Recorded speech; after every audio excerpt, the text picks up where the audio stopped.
Mills is a retired U.S. Army soldier who became a quadruple amputee while serving in Afghanistan.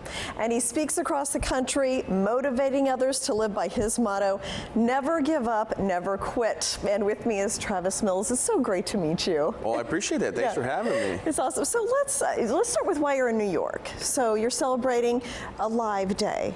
Yeah. Explain what that yeah. is. So 10 years ago in April, actually, I got blown up by an IED. I lost portions of both arms and both legs. So this is April 2012? 2012. Okay. Yep. And, you know, I just had a bad day at work, case of the Mondays. And when I woke up in the hospital 4 days later after the fact, I was, questioning a lot of things, like, why didn't I just die? It was a big one, just like Forrest Gump, right, with Lieutenant Dan. And then fast forward 10 years, I used to hate my live day. I used to not want to celebrate it. I used to not want to talk about it because my birthday's 4 days after that. So I woke up actually in the hospital on my 25th birthday, my actual alive day, if you will. And as year 7, 8, 9, 10 hit, it's more about gratitude. It's more about, wow, I'm so grateful to still be here. How lucky am I to still be alive?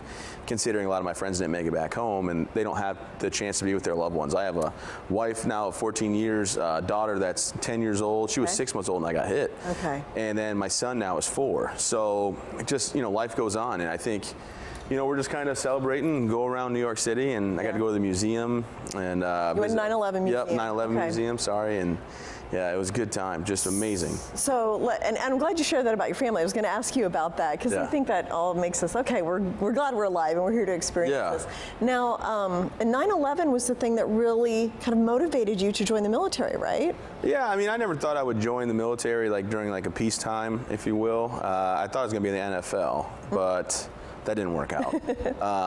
And then I was just trying to find something that was my calling. And then I just was like, military, they need people and I want to go. And I had a really great conversation with a recruiter and it went well and I joined. And I actually ended up really liking it. I went 3 times to Afghanistan with the 82nd Airborne Division. And just unfortunately the 3rd time got me, if you will. So this was a roadside bomb, or what happened? Yeah, so we were on patrol and came to a short halt, if you will. Was that in Afghanistan? Yep, in Afghanistan. I saw my backpack on the ground, 120-pound backpack, landed on top of a bomb, and it went off. Fast forward after the hours of surgery and all that, I became a quadruple amputee, and I'm one of 5 to survive quadruple amputation. And then I had 19 months recovery at Walter Reed. Yeah. Amazing. Tell me about that process, because you mentioned it was a couple years you were kind of like, why me and things like that. How'd you process all of that? Actually, at Walter Reed, I was someone that was respected and looked up to, and they asked me to go talk to a lot of the people that got injured. So I didn't have the why me aspect more than 2 weeks really. But the alive day I didn't enjoy because why would I want to celebrate or think about the day I got injured? I'm moving on with life, and that's in the past. And just for a while, I didn't, because my birthday was in 4 days. So I'm like, no, I'm going to celebrate my buddy Scott Mallory's birthday on the 10th, and that's it. And then you hit the later years and you realize, wow, how fortunate. My buddy Francis, Gene Phillips IV, he didn't make it back home to his wife and 4-year-old. And I mean, I learned how to walk with my daughter, and that's huge for me. So I think it's more kind of a cool memory, actually. It is. It is. And me and her are best friends, and take her gymnastics and everything. And then now my wife and I decided to have more children, so we had my son. Oh, she did. I mean, but we have our son Dax. He's named after the medics, Daniel and Alexander. Okay. And the truth is, I told my wife to leave me. I didn't want to have, I didn't want her to deal with this kind of a burden. And she's, decided that's not how this works. So at 23 years old, she's like, no, we're gonna get this together. Yeah. And here we are, 10 years later, and doing pretty well. We have a foundation, the Travis Mills Foundation, and I own a few businesses as well. So no, I want to talk about all that too. So let's talk about the foundation.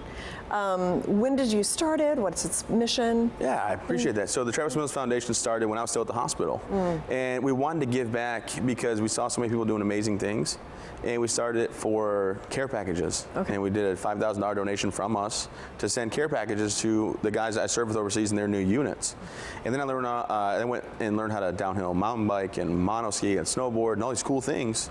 And it's amazing. Yeah, well, yeah. It's more than I do. And my wife got to go on these trips with me because I was injured so bad. And I realized that I was lucky to be injured so bad that my wife got to go. And I thought, I'm only doing this stuff because I can do it with my family. Yeah, yeah. And we decided to bring some families to Maine and show them an adaptive, retreat and bring their families with them. And it went so well that we bought a facility in 2017. We opened officially after like a bunch of renovations and everything. And now we're a world-class retreat for veterans that have been through physical injuries due to service. And we bring up 8 families per week. We've helped over 800 families. It's, all donation-based. I don't take a dollar for, the work that we do. And I'm the founder and president, I guess. But, we do a lot of awesome things. And we're just so grateful to have the support that we have. And this is in Maine. This is in Maine. And so it's kind of a place for families to come, bond with others, get some physical activity, some wellness as well. And we show them that life can go on. Don't live life on the sidelines, and always be active in society and your family. And we were able to show them, we are able to show them the sports or activities that they can take back with them. It's not about, hey, come have a great week here. In 51 weeks you sit on your couch. No, we encourage them to get out there and get after it. And it's been going so well. We also partner with Warrior Path program, which is out of Boulder Crest, for post-traumatic stress. So we have a post-traumatic stress program now as well that we run 10 weeks out of the year. And it's going really well, And you're also an entrepreneur. You have a brewery. Well, I have a restaurant. Oh, a restaurant. The brewery's coming next year. Got it, okay. But we have a restaurant. We just opened the White Duck Brew Pub right there in East Winthrop, Maine. I bought a marina with my buddy about 7 years ago now. My wife and his wife said, don't you do it. So we had a couple of adult beverages and we bought it. And that's how that worked out. Yeah. And I do corporate events. I'm speaking to JP Morgan and Chase today. Yeah. And then I'm out in Phoenix, Arizona in a couple of days for Banner Health. I do a corporate event. What will you talk about at JP Morgan Chase? Well, I'm not sure what story I'm going to make up today because, the blow-up story is getting kind of like, ugh. Okay. So I'll probably go with like a shark bite or something, keep it saucy. But no, I do, I speak about resilience and about, being able to bounce back and keep going forward and pushing on, with life no matter what happens to you. And, the 2 life lessons I always leave the audience with is, number 1, don't dwell on the past, just reminisce it. I had to learn that one pretty quick in my injury. And the other one is you can't always control your situation, but you can always control your attitude. And the same guy that you see here or joking around having a good time is the same person you'll see at the grocery store or at my house hanging out watching a football game. I don't change. And I just realized how lucky I am to still be here. Yeah. Now, what would you say to Americans, like, in terms of veterans who are injured? I mean, what are the challenges they face? How can Americans help them with that? How can they talk to them? How can they just make their lives easier? Yeah, absolutely. And I think as our culture, we want to make sure we don't stare and it's like, what can I do to help? And the word veteran has become kind of a negative connotation, like, oh, you're a veteran, what's wrong? And I'm trying to change that. I'm not a wounded guy. I'm a recalibrated guy, if anything, because I had to recalibrate my life and find my new normal. And I think if you see someone like me, just say hi like you would anybody else, and that's my biggest thing. I want to be treated as normal as everybody else, and that's why I think I tell so many jokes. I tell jokes to disarm the situation. Yeah. Well, tell me the name of your brewery. So it's White Duck Brew Pub.